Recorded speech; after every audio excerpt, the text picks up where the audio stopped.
जीवन में सफल ऐसे बने। दोस्तों, चलिए आज हम आपको एक कहानी के ज़रिए बताते हैं कि जीवन में सफल ऐसे बने। आशा है कि आप सबको यह कहानी पसंद आएगी और अपने निजी जीवन में आप सभी इसका अनुसरण करने की कोशिश करेंगे।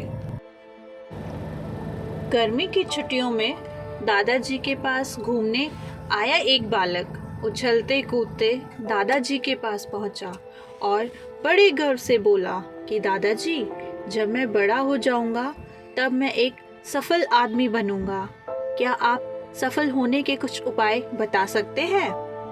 दादाजी ने हाँ में सिर हिला दिया और बिना कुछ कहे लड़के का हाथ पकड़कर उसे करीब की पौधशाला ले गए।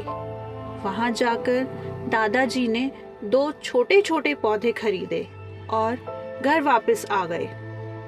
वापस आकर उन्होंने एक पौधा घर के बाहर लगा दिया और दूसरा पौधा गमले में लगाकर घर के अंदर रख दिया। अब आपको लगता है कि इन दोनों पौधों में से भविष्य में कौन सा पौधा सबसे अधिक सफल होगा? दादाजी ने लड़के से पूछा।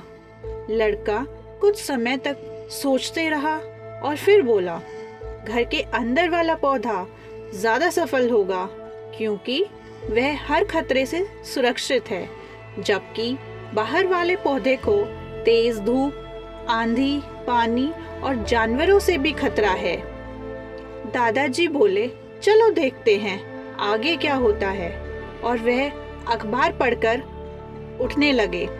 दादाजी दोनों पौधों पर ज्यादा ध्यान देते रहे और समय बीतता चला गया। 3-4 साल बाद जब एक बार फिर से वह लड़का अपने माता पिता के साथ गांव घूमने आया, तब अपने दादाजी को देखा तो देखते ही बोला, दादाजी, पिछली बार मैंने आपसे सफल होने के कुछ उपाय मांगे थे, पर आपने तो कुछ भी नहीं बताया था, पर इस बार आपको कुछ बताना ही होगा। दादाजी मुस्कुराए और लड़के को उस जगह ले गए जहां उन्होंने गमले में पौधा लगाया था।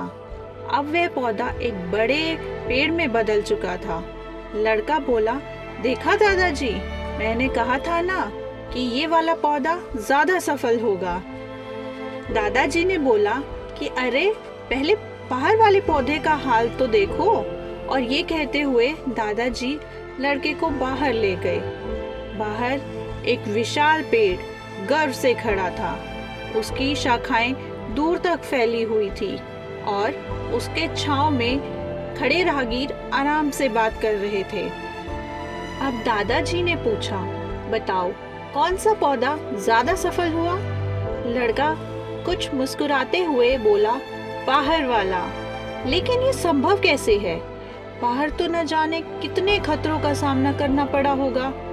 दादाजी मुस्कुराए और बोले, हाँ, बाहर वाले पौधे को बहुत सी चीजों से सामना करना पड़ा, लेकिन समस्या का समाधान करने से भी अपने फायदे भी तो हैं।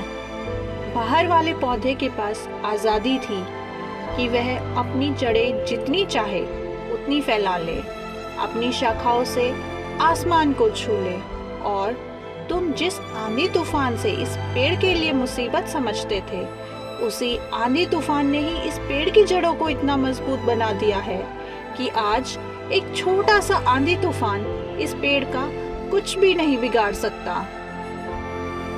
दोस्तों, तो ये थी हमारी कहानी। इस कहानी से हमें यह सीख मिलती है कि जीवन में जिन रुकावटों को हम जितना बड़ा शत्रु समझते हैं, वही हमें मजबूत और जीवन में बहुत ज़्यादा सफल बनाती है।